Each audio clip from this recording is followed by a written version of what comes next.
Hello there, and welcome to the Trending Now podcast, the official show of Trending Now, which you can catch every Monday to Friday, 7 p.m. on CHCH and on our YouTube page. It streams there live as well. My name is Louis Butko. Thanks so much for joining us on today's show. We've been doing this show for a month. Our first show was February 17th, so we made it 1 month. We've made it 1 month, and the crowd goes wild, I'm sure. Thanks for checking us out wherever you found us, whether it was on Buzzsprout or Amazon Podcasts or Spotify.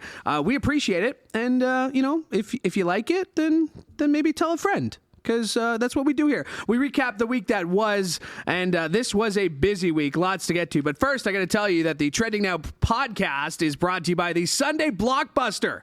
Get ready to break out with action legend Sylvester Stallone and Arnold Schwarzenegger in the ultimate prison break thriller. Catch The Escape Plan this Sunday at 8:30 on CHCH. Lots to get to. We got some award shows to recap. We got some sad news out of Edmonton, some tragic news out of Edmonton. We're going to try to make sense of this bank stuff that's been going on all week, but let's start with the big story on Monday, one of the big stories on Monday, and that was the Oscars. And here to discuss it, our entertainment expert, she's also the producer of Trending Now, it's Laura Sebben, and the Oscars they're a glamorous, glitzy affair. It is quite the scene. It's quite the spectacle every Oscars season. It really is. I know that it's not the be-all, end-all, but I just love watching it. It sucks me in every year. I will sit there for 3.5 hours and watch every moment of it. One of the most interesting things about the Oscars happened before the Oscars. What did you make of the whole Hugh Grant, Ashley Graham thing, that awkwardness? Clearly, Hugh Grant did not want to be there. Ashley Graham missed a reference earlier on, which, I mean, Hugh Grant, if you're going to say Vanity Fair when you're talking about the Oscars, like, I'm cutting Ashley Graham some slack here. But 100%. I mean, that was cringe to the max. Well, Hugh Grant has a reputation for, like, literally hating his job. Apparently, he can't stand acting. I don't know if you ever saw the movie The Gentleman. It was a Guy Ritchie film. He's in that, and a couple of the actors, when they were doing press for it, were like, yeah, Hugh talked every day about how much he hates doing this. So he's not, like, a huge fan. So I don't know why he keeps agreeing to do these things. And yeah, as soon as she missed his, like, I don't even know, 1800s book reference, he was like, done.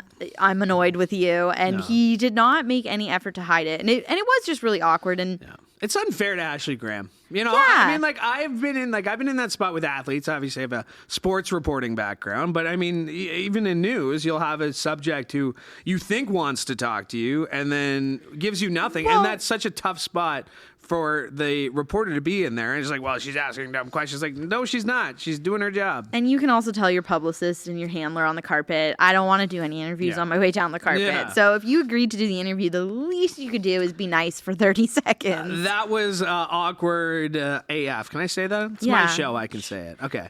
Right? Half it's our show. Yeah, our there you show. Go. Sorry. I'm sorry. It's our show. But this podcast, it's my little baby. Yeah, thank you. Baby, we appreciate you making it your baby. Oh, thank you. Otherwise, Trending Now wouldn't have a podcast. So let's talk about the awards themselves. Were you surprised at all? Yeah, not a whole ton. I was really surprised that Jamie Lee Curtis won. She was up against Angela Bassett, right? And Angela Bassett had that sassy little look. Because most people are supposed to be. No. It went viral, though. I know, but I don't think it went viral for her being sassy. I think it went viral because if you really look at her face, like, she looks so disappointed. Yeah.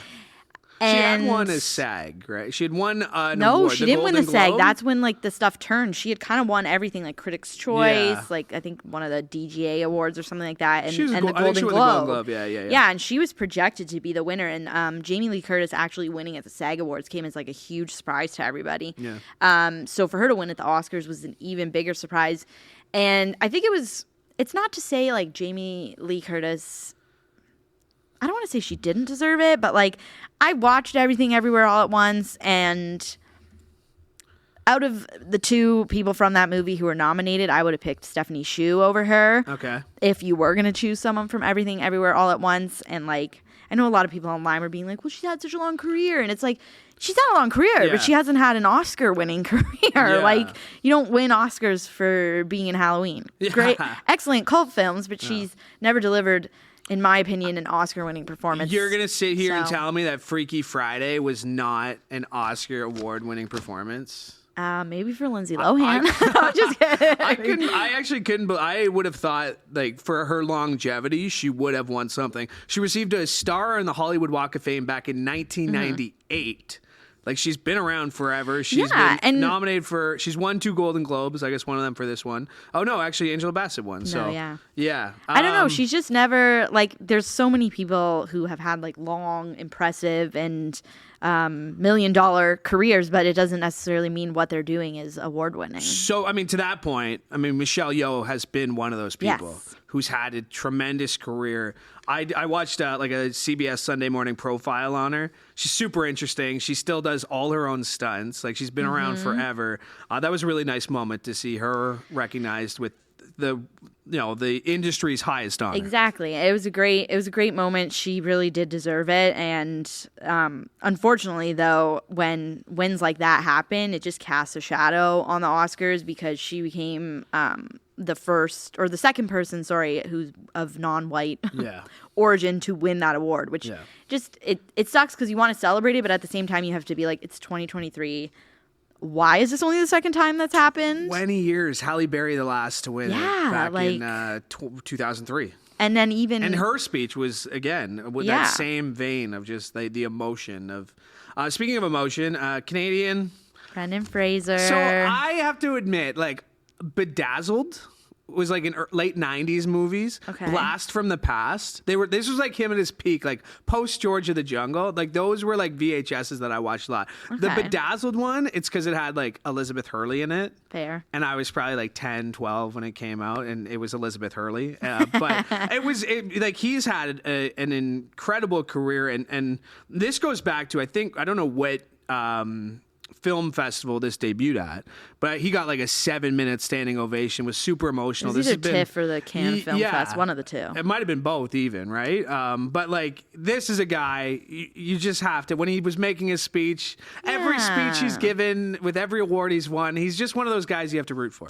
Yeah, it was a nice Oscars because I feel like most of the people who did win, like, everybody was rooting for him, like rooting for them, like Brendan Fraser, Ke Huy Quan, like, people were just like thrilled for them. And it was really an Oscars about like redemption, kind of like grinding it out, feeling lost, feeling like this is never going to happen to me, and then coming back to it and getting rewarded for the talent that people swept under the rug for so many years. You're not boycotting it because Riri didn't win?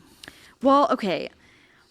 My whole thing with that is I watched RRR, and Natu Natu is a fabulous song. Yeah. It's frustrating because those kinds of movies that come out of Bollywood and Tollywood, specifically RRR was a Tollywood movie, they put out incredible songs like that like 20 times a year. Yeah. So had RRR not gone viral, they would have once again ignored this music, right? Yeah. So it's kind of, as a Rihanna fan, I'm thrilled that like some diversity entered the Oscars, but I'm also bummed that it had to happen the year she got her first Oscar nomination.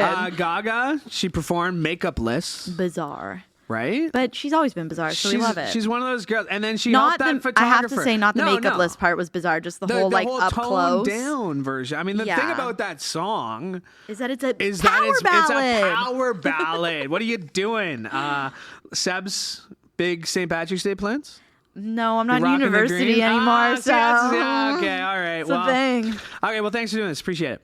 Thank you. And my thanks to Laura Sebben, the producer of Trending Now and our Hollywood expert, for joining me today to help recap one of the biggest stories of the week. That was this past weekend's Oscars. As we continue as our look at the week that was, a big story Monday as well was as bank stocks around the world plunged as U.S. President Joe Biden vowed to take whatever action was needed to ensure the safety after two big institutions collapsed. The startup-focused lender Silicon Valley Bank Financial Group became the largest bank to fail since the 2008 financial crisis. This happened last Friday, but it was a sudden collapse that rolled global markets and left billions of dollars belonging to companies and investors stranded.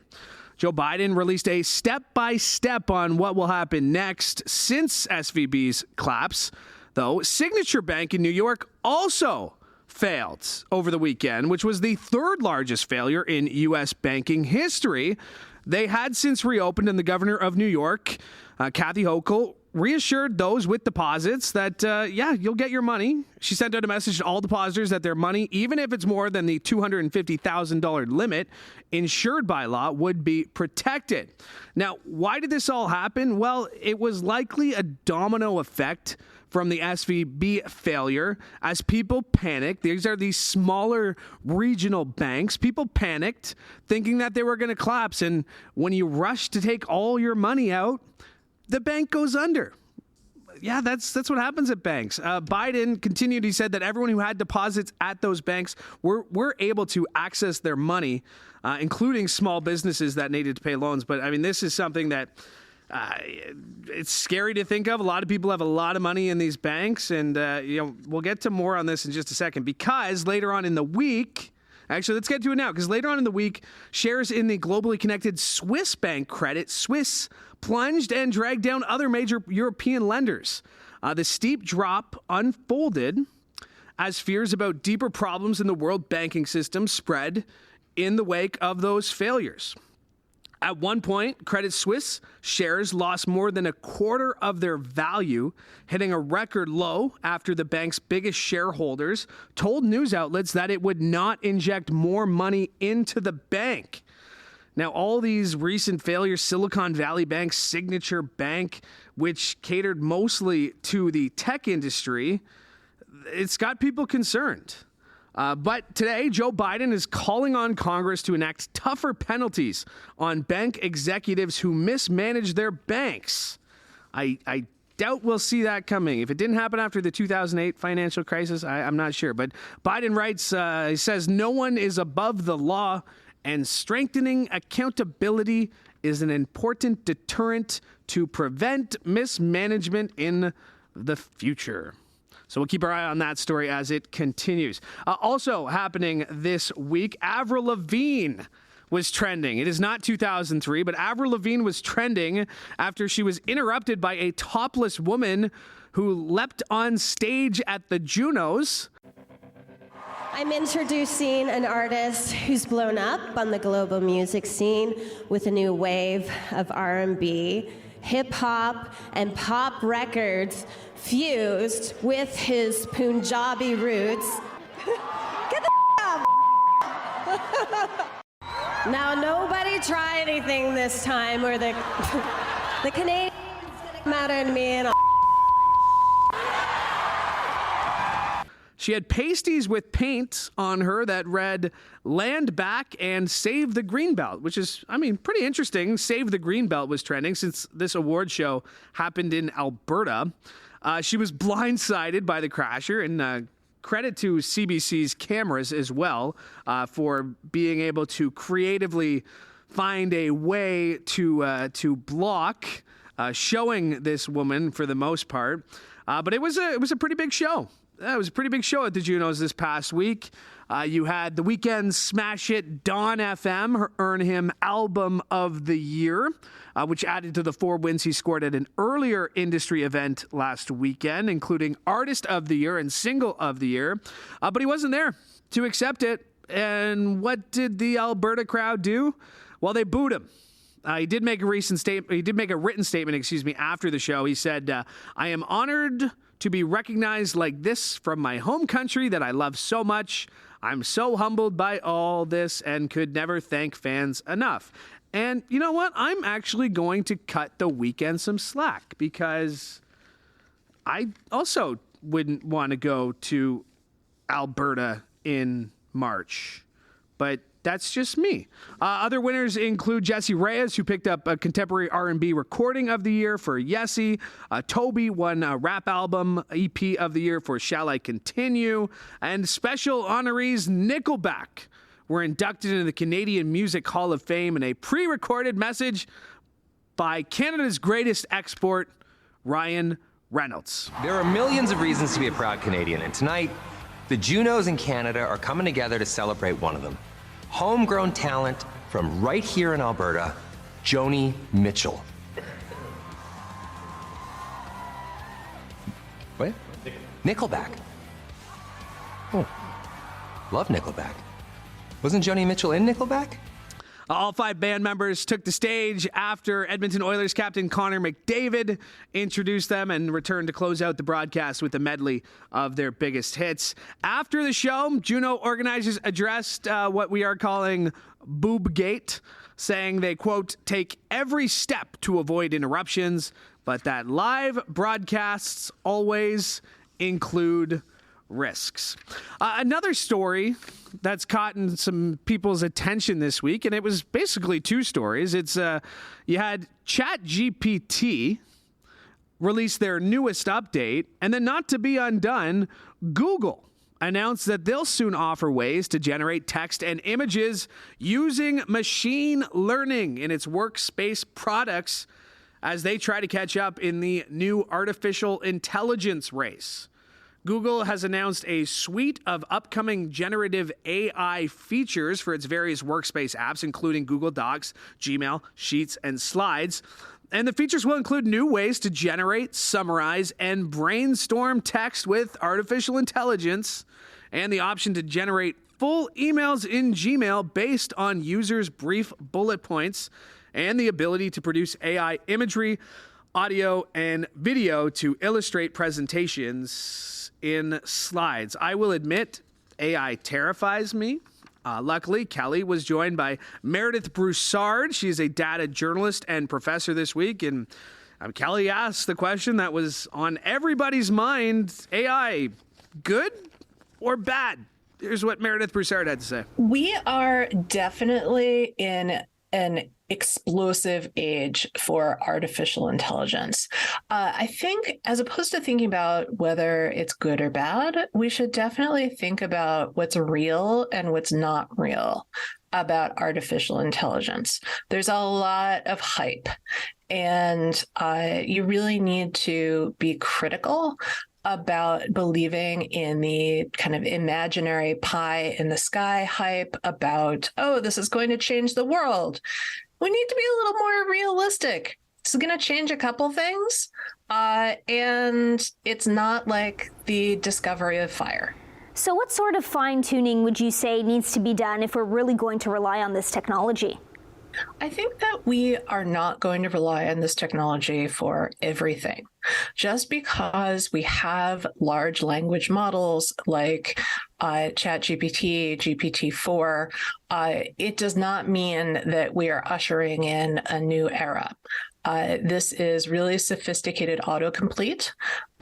It's terrific. It's going to be useful for a lot of really mundane tasks. And it's going to, yes, make some people's jobs easier. It's going to make some people's jobs harder. And it's also going to flood the internet with a lot of misinformation. GPT-4 and other large language models do not have truth built in, but it's not going to, say, replace lawyers and judges. It's not going to replace doctors. It's not going to replace professors. This is a mundane technology that is good for a couple of things. So based on what you're saying, we shouldn't expect to see AI in every part of our lives in the future? We actually do have AI in every part of our lives right now. And it's a little bit less remarkable than you'd think. We kind of expect AI to feel really special. We have Hollywood ideas about AI in the backs of our minds, because when you think about AI, picture AI in your mind, it probably looks like the Terminator, or looks like some kind of Hollywood thing, or maybe it looks like stock art robot guy. But what's real about AI is that AI is math, and we're using AI all the time. When you have a Zoom call and you get a transcript generated automatically, that uses AI. When you are doing a Google search, it uses AI. When you are using a voice assistant, it uses AI. But it doesn't feel like you're using AI. It just feels like you're using technology. So people think that, oh yeah, when we have GPT-4 in things, it's going to be really different. It's going to feel exactly the same. That was data journalist and professor Meredith Broussard as she joined Kelly earlier this week on Trending Now. And just as a reminder, if you missed anything on Trending Now, you can always check it out on our YouTube channel and across social media. And then the other big story of the week was obviously the sad news out of Edmonton. Today, the Edmonton Police Service has been marked by an unthinkable and a horrific tragedy as 2 of our members have died in the line of duty. Yeah, the community was devastated after 30-year-old Constable Brett Ryan and 35-year-old Constable Travis Jordan died in hospital after being shot in the line of duty. The officers arrived to an apartment building in Edmonton's Inglewood neighborhood after receiving a call about a family dispute. Police say when they went inside the building and approached the suite, they were shot by a young man. Investigators also say that the suspect is dead and believe he died from a self-inflicted gun wound. Local and federal police services across the country were sharing their condolences throughout the day yesterday, including Justin Trudeau, who wrote, quote, "Every day, police officers put themselves in harm's way to keep people safe. The news that 2 Edmonton police officers have been killed in the line of duty reminds us of that reality." And on social media, community members have been sharing memories of Constable Travis Jordan, who made headlines a couple years ago after brushing the snow off a woman's car instead of giving her a ticket for driving without clearing it. So sad news out of Edmonton this week for sure. And very pleased now to be joined by the host, Kelly Botelho. And Kelly, today's story, Russia. This one's, Yes. I mean, obviously the war in Ukraine is now entering year 2. But what's the latest that you've been telling us? So the International Criminal Court has put out arrest warrants for Russian President Vladimir Putin, which is quite significant, even though they may never be able to actually arrest him. But I was talking to a political science professor about this, and he said, well, it's significant because it may really limit his travel. Because if he enters another country that has an agreement with the International Criminal Court, they would have a warrant out to arrest him. Yeah. So it could really limit where he goes. It also draws attention to, these alleged war crimes, puts it on a bigger stage. Obviously, we're talking about it today. Everybody's talking about it today. Yeah. It's trending on Twitter and all that stuff. So the war crime stuff that I've been reading, it specifically talks about children. Yeah. Ukrainian children who are being taken to Russia against their will, either as orphans because of the war. I mean, it's a tough story to begin with, but I mean, when you talk about it at that aspect, like we see the footage, we see, some of the repercussions of this war, but those are the little things that you don't really think of. Yeah. Oh yeah. It's devastating. I mean, these allegations are that Russia's taking Ukrainian youth, bringing them to Russia and quote unquote re-educating them. Basically, making them pro-Russia if these allegations are true. Yeah. Really messed up to think about, but... Yeah, the Kremlin officials have dismissed them.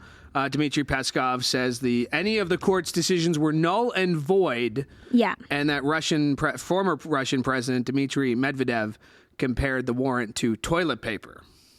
Yeah, so obviously Moscow is denying all of these allegations. So we'll see what actually happens out of this. Now, the Chinese president is going to be meeting with Putin next week, which is a pretty big deal as well. They're kind of on the same page about this war in Ukraine.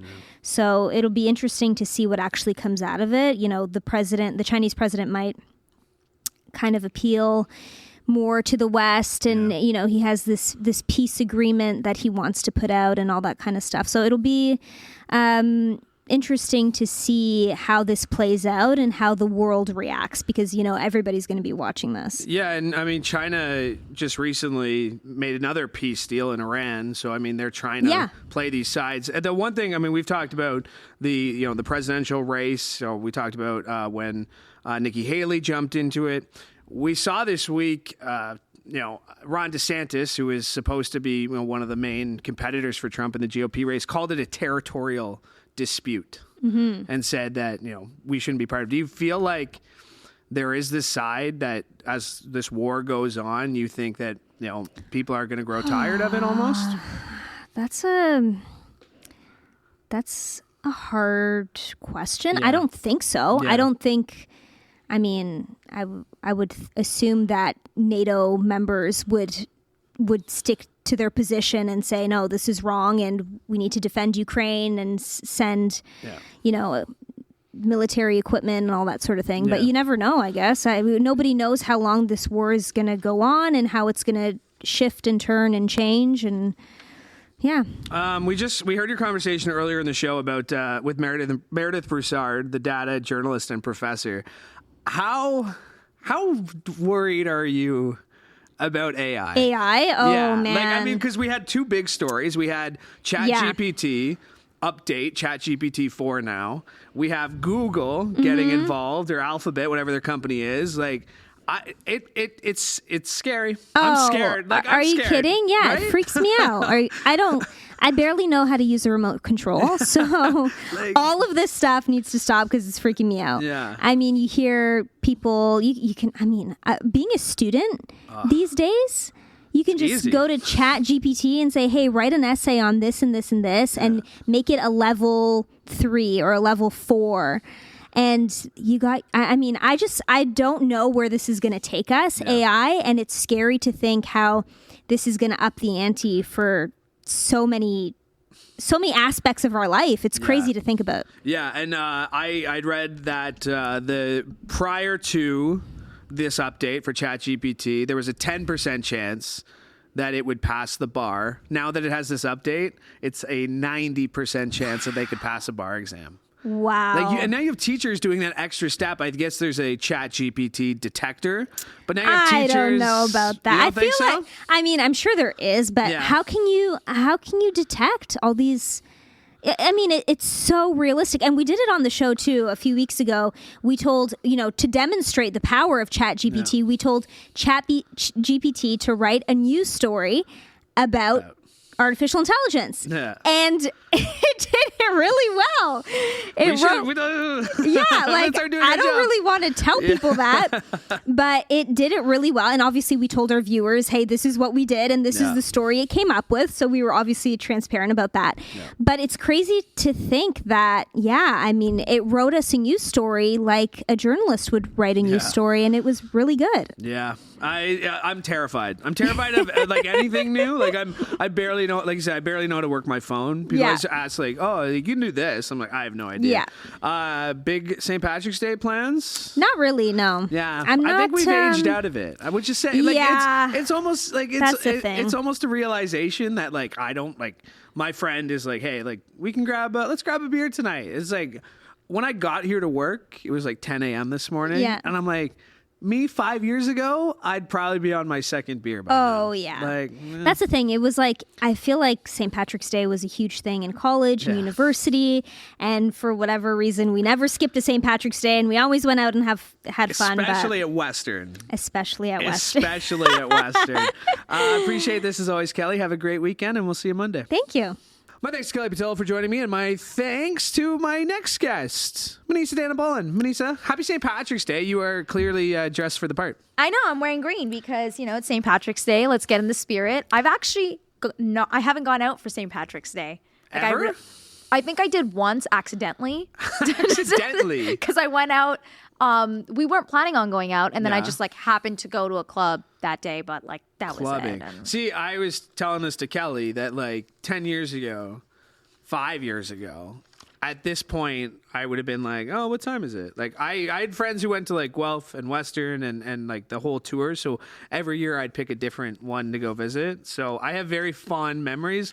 And I had to untag a lot of pictures on Facebook. You know, if Facebook has those memories that it's like, oh, like 10 years ago you were here. I had to undo because like I'm on TV now. So I can't have these pictures just randomly floating see around. Yeah. somebody tagged you in something, and you're like, "What is this?" And you You're have to go take it. You're off. working on St. Patrick's Day today? You're working on the Yes, story? I am. Yeah, what's your story entail?